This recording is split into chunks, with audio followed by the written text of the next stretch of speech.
Uganda yo.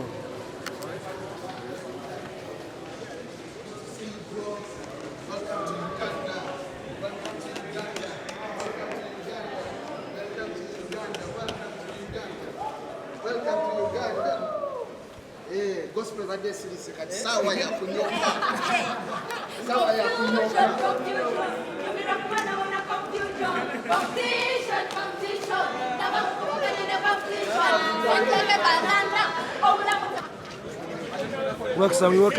Okulika ennyonyi ssebo. Bana evuddeyo. Ekitiibwa kya Mukama nebaza webaza Mukama. Tebibadde byangu kubanga time zakyuse. Obudde bubadde bubi waggulu bankyusiza ennyonyi ndowooza nga 3. Naye nebaza Mukama kubanga sobodde nentuuka. Yamaani. Obadde mu nsi ki ssebo? Mbadde Netherlands. Yes sebo. Oyogenze kulaba ku family ku performing. Nali ngeze ku ministry nga bwomanyi nti ndi musajja muweereza ndi wa ministry, so nali ngeze kukola ministry, so yeah neggwako. Omaze ebbanga ki? Ndowooza 3 weeks. Yes, 3 weeks. Yes. Kiki otuleeteddeyo? Of course gye baleeteddeyo show ye concert. Sekatika mbannyonnyole omulembe waffe abadde agenze kuwumulamu na kugogola ddoboozi na kunoonya kye bayita amafuta. Buli tomugamba abayimbi ba gospel tulina parafiini yagenze kunona ki mafuta.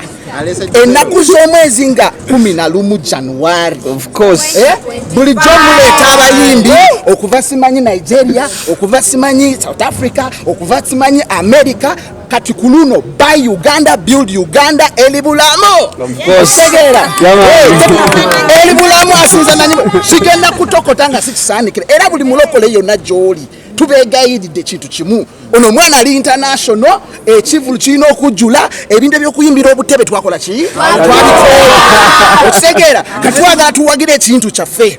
Elibulamu. Yes. Twagala kumanya tufuna abayimbi abava mu Nigeria nga baze wano okuyimba mu bisaawe. Naye tugambe nti wabadde ogenze nga bakubuukirize sebo kuba bisaawe byeri. Of course nze nga bwe nkugambye nti ndi musajja wa buweereza ministry.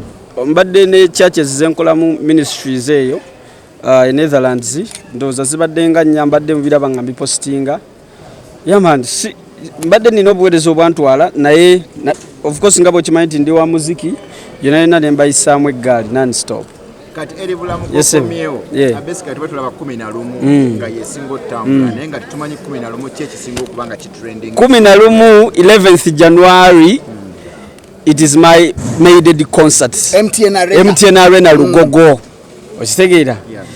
Ye kyekyo kyokka kyokka kye mbaleetedde nga 11 ye concert yange egenda okubeera e Lugogo ku MTN Arena for the first time. Tuze tukulabako ng'okola ebivulu by'omu bifo ebireetedde n'amakanisa. Lwaki ku mulundi guno asoza okuba nga Temples event ogitwala outside church community? No, nze ebiseera bisinga actually nze sikolangako show mu kanisa. Ensonga ennemesa okukola show mu kanisa olw'ensonga Katonda ampadde abantu, ampadde emikwano emirungi, abasiraamu, abakatuliki, abamu nga bambi tebaagala genda mu church. Okitegeera? Tugenda baleeta mu church mu ngeri yonna. Okitegeera? Naye tetugenda bakakayo. So kati tuba tutte awantu buli omu wafiringira comfortable bajje tubakuba omuziki abakyuka bakyuke then beetwale mu church. Mu bantu abakwaniza tulabimu eyali president w'abayimbi. Sagala babule ebyo byemuwoza mbu eyali president esimanyi eyeyita nze president w'abayimbi ba gospel mu ggwanga erya Uganda. Okitegeera muve ku oyo simanyi agamba temugenda kuyimba mu Bamisiri ate nga ye MC mu Bamisiri. Ebyo twabikoowa twakowa bananfuusi. Yes.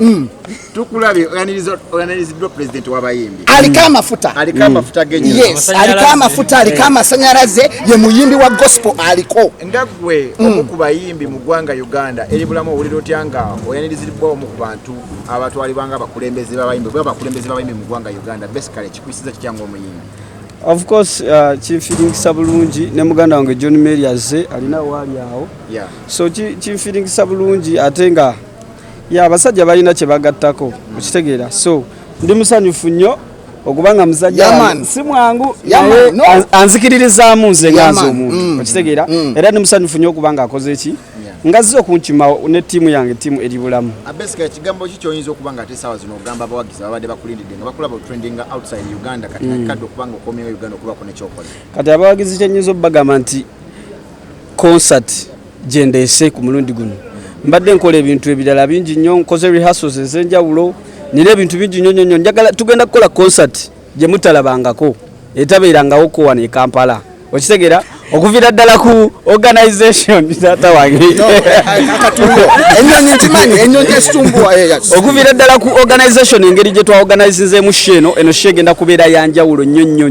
Ttiimu gye nkola nayo byonna buli kimu kigenda kubeera kyanjawulo nnyo. Okitegeera era njagala abantu bajjeko olwo olunaku beerabireko kubanga kino kigenda beera kyanjawulo nnyo.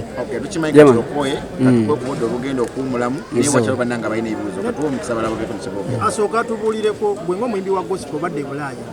Kikyoyizeeyo kyolaba kye tulina okwongerako music waffe nafu okweyongera okugenda international. Of course kyenjizeyo ebintu ebisinga byenjizeeyo biri personal kubanga mbadde saagenda kuyigira kyalo.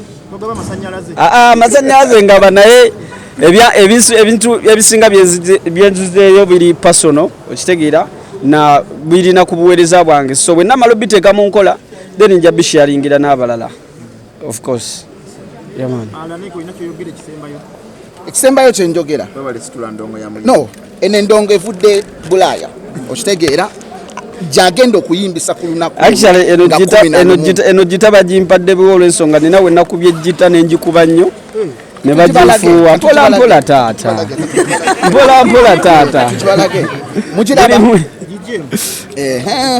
njagala mutegeere amaanyi ge gagenda okuva eno gita ogiwulira confusion